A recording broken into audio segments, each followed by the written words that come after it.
My name is Lila. I met Gilbert at work and we got married after dating for a year.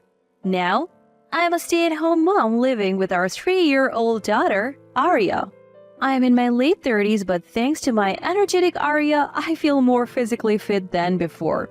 Honestly, that's what keeps me going these days. Ever since Arya started preschool, I've been on the receiving end of Natalie's harsh treatment. It's gotten so bad that I have to spend all my free time while Arya is at school at my in-laws' house. The issues began when Arya started preschool. Out of the blue, I got a message from Natalie, telling me to come to my in-laws' house immediately. When I got there, she handed me a broom and said, "Let's start with the entrance." Stunned, I just stood there. Natalie glared at me and yelled, "What are you waiting for? Clean! Don't think you can take it easy just because Arya's in school. It's a wife's job to look after her husband's family home. I have been cutting you slack, but not anymore." After wrapping up the cleaning in the entrance, I was tasked with cleaning the hallway, toilets, and bathrooms. Then came meal preparations, tidying up, and even cleaning the storeroom and washing windows. I couldn't help but wonder why I had to do all of this. Natalie's overwhelming presence made it impossible to speak up. By the time I finished cleaning like a professional, it was time to pick up my kid from preschool. Exhausted and having skipped lunch, I left my in-laws' house.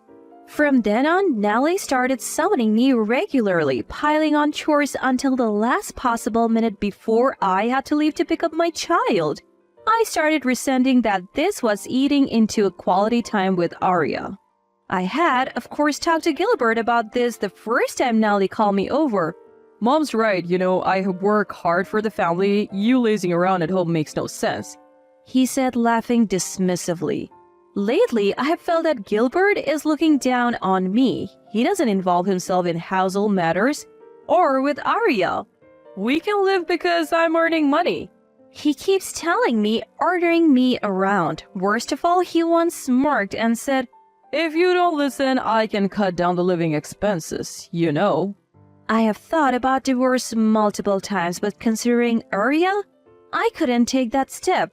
I felt I had no right to separate Arya from her father, especially when I have no money to support us. My savings have dwindled because of wedding expenses, honeymoon, and the daily needs after becoming a housewife. I had no choice but to endure for Arya's sake. That's how I lived each day. However, a few weeks after I started being summoned to my in-laws' house, Olivia got married. In isolation, that sounds like good news. But because Olivia became a housewife, she started visiting my in-laws more frequently. She hadn't been fond of us marrying before her, and she directed her anger at me, not her younger brother Gilbert. Every time we met, she would lecture me for nearly an hour, or how I was lacking as Gilbert's wife, or how unattractive I was as a woman. I used to tolerate it by suppressing my feelings and just agreeing, but Olivia didn't seem pleased with that either. If I'm this submissive to Natalie, there is no way Olivia finds it amusing. As if handling Natalie's demands wasn't enough, Olivia joined in, treating me like a housekeeper on days when I finished cleaning my in-laws' house quickly. She even made me clean her house. "Lila, your hair looks like bed hair. Stop showing your ugly bare face and put on some makeup. If you keep this up, Gilbert will get fed up and go find another woman." After dropping off Arya and rushing to finish the errands, I arrived at my in-laws' house. Olivia was waiting to ambush me at the entrance. "If only you were having an affair, life would be so much easier," she said. I couldn't help but think how true that might be. My hair is pulled back in a messy bun while Olivia's is beautifully curled from root to tip. Her makeup is flawless and her nails are perfectly manicured. Her husband works at a top-tier company and it's evident that they live comfortably. When was the last time I went to a beauty salon? I can't even remember. I have been putting off getting a haircut for a long time. Neither time nor money has been on my side. On the days when Gilbert is away, I sometimes get called to my in-laws' house. They never kill me over when he's around, so Gilbert must be in on it. Each time I leave Arya with my parents and head over to my in-laws' place. I have become increasingly distant from the people around me, but I still keep in touch with Caitlin, a colleague from work. Caitlin has been my friend since before I started dating Gilbert, and she's always been a good listener. But I can't bring myself to talk to her about my current situation. So when I received a surprising message from her, I was momentarily stunned. Long time no see, just left a party, and Gilbert seems to be a great dad. He does the cleaning and laundry and is very involved in childcare. Not many husbands like that around, so cherish him. Let's catch up sometime. A good dad? Cleaning and laundry? Childcare? I was baffled. Was she talking about someone else? Before I knew it, I was calling Caitlin. Curiosity got the better of me, and I wasn't even thinking about the late hour or her convenience. Hi, it's unusual for you to call this late. Is Arya asleep? Hearing Caitlin's voice after so long was nostalgic, but that wasn't the last thing on my mind. What did you mean by that message? I got straight to the point. Huh? Is something wrong? Gilbert was bragging about it at the party. According to Caitlin, Gilbert had been boasting at the office party. During the week, I had come home to handle the cleaning and laundry, and weekends were for quality time with our daughter Arya. Gilbert used to help around the house when we first got married, but that changed once Arya was born. I have asked for his help multiple times, but he never lends a hand. In fact, he might have stopped helping long before Arya was even born. It's frustrating that Gilbert does nothing around the house. Is he really just lying just to get some praise? I feel foolish for enduring this. I am looked down upon by Gilbert, bossed around by Natalie and Olivia, and still I tolerate it. Overwhelmed by my feelings, I found myself tearing up while still on the phone with my friend Caitlin. What happened? Is everything okay? Startled by my sobbing, Caitlin immediately asked what was wrong. After hesitating for a moment, I decided to confide in her about Gilbert's attitude and the harassment from Natalie and Olivia. That sounds really tough, she said. Hearing those words, my tears flowed even more freely. Caitlin stayed on the line with me until I had calmed down. I'm always here if you need to talk, but seriously, what is he trying to achieve by lying? Anyway, it's getting late and you should get some sleep. Gilbert will be home soon, right? When I stopped crying, Caitlin said, "Take care," and hung up the phone. I realized an hour had gone by talking to her. I had a message from Gilbert saying, "The party's still going on, so feel free to go to sleep." Something felt off. Just like Caitlin said, why would he lie? Was it because he wanted praise? I couldn't really tell. That night, I couldn't sleep with all the thoughts going through my head. I woke up early than usual the next morning, and Gilbert still hadn't come home. My suspicions started to turn into certainties. Hey, sorry to call so early, but could you do me a favor? I called Caitlin and asked her something. 3 months had passed since then. Life was still the same, being bossed around by Natalie and Olivia like a housekeeper, but it didn't bother me as much. Freedom was just around the corner. Knowing that made things easier. Today, just as I suspected, Gilbert told me he would be late coming home from an anniversary party. Don't wait up for me," he said, eyes glued to his phone and wearing his favorite shirt. To that, I mastered the biggest smile I could and saw him off with, "Have a great time. It's your fault we are unprepared for Christmas since you didn't show up on Christmas Eve. Get the preparations done now." When I greeted Natalie with a Merry Christmas, she yelled back without any niceties, "Don't forget the roast turkey. It's not Christmas if I don't eat that." Olivia snatched the Christmas cake I brought and headed to the dining room, followed by Gilbert. They opened a bottle of champagne and cheered Merry Christmas.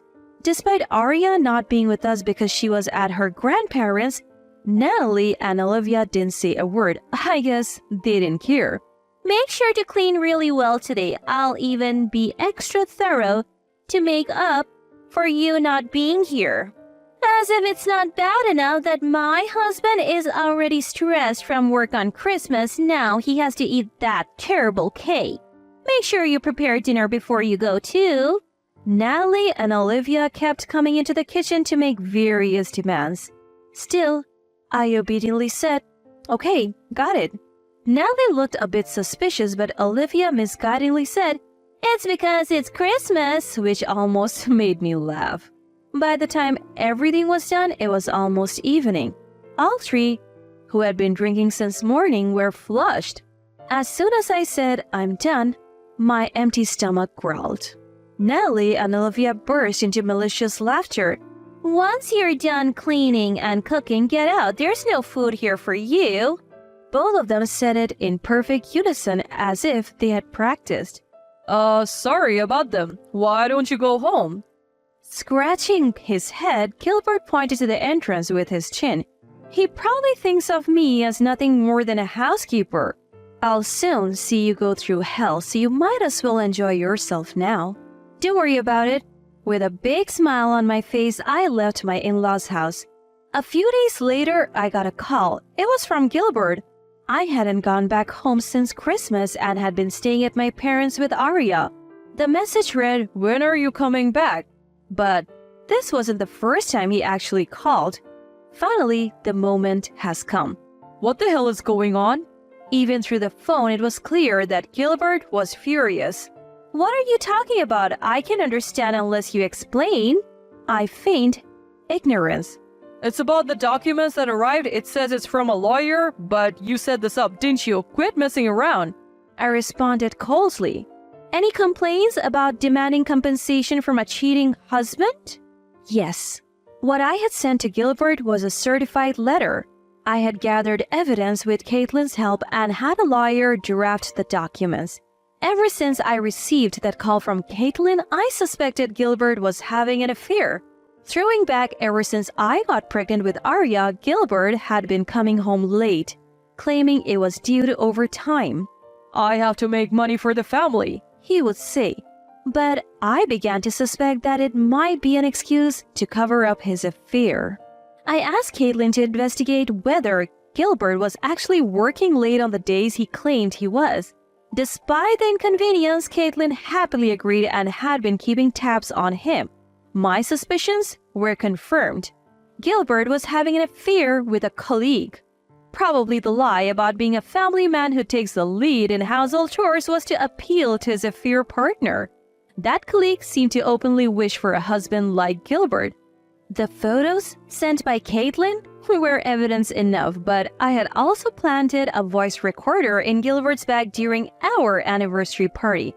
Conversations with his colleague were clearly recorded, leaving him no room for excuses. On the other end of the phone, Gilbert was desperately trying to fabricate a story, but once I played the recording, he fell silent. By the way, I also filed a claim against her. She begged me to forgive her because we're breaking up, but no mercy here. Poor thing, looks like you were the only one serious about this. I added more salt to the wound, but it's not over yet. Oh, can you let Natalie and Olivia know that they can mock me only until today? What are you saying? Hearing Natalie and Olivia's name, Gilbert seemed flustered. The recording has more. You can figure out what it is, right? I've gathered all the evidence. I'm sending Natalie and Olivia down with you. The rest of the recording revealed that Natalie and Olivia had been encouraging Gilbert's affair. Natalie and Olivia weren't just bossing me around. They were also helping Gilbert with his affair. They always summoned me to my in-laws' home on days when Gilbert was out just to keep me from going anywhere else. I reported their harassment and their role in Gilbert's affair to my father-in-law and Olivia's husband. My father-in-law, who's been working far away, should be arriving at the in-laws' place soon. As for Olivia, she's probably getting served with divorce papers right about now. When Gilbert called begging for forgiveness, I simply told him, "Talk to my lawyer from now on," and hung up. After that, I successfully secured the agreed-upon amount for damages, property distribution, and child support for Arya. Caitlin told me that Gilbert, now in debt, got unceremoniously dumped by his colleague he was having the affair with. Natalie and Olivia are both headed for divorce too, and apparently they're all living together now. Natalie, who's always been a housewife, Olivia, who's been living it up since she got married, and Gilbert, now drowning in debt. Even combined, their lives are a struggle. I have heard Nellie and Olivia had to get jobs to make ends meet. As for me, I moved back in with my parents and am living a much more relaxed life with them and Arya. Arya's grown close to my parents, and now I can finally use the time and energy I used to waste on Nellie and Olivia for myself and my home. I have got some breathing room, both mentally and physically. From now on, I'm planning to make the most of my time with Arya.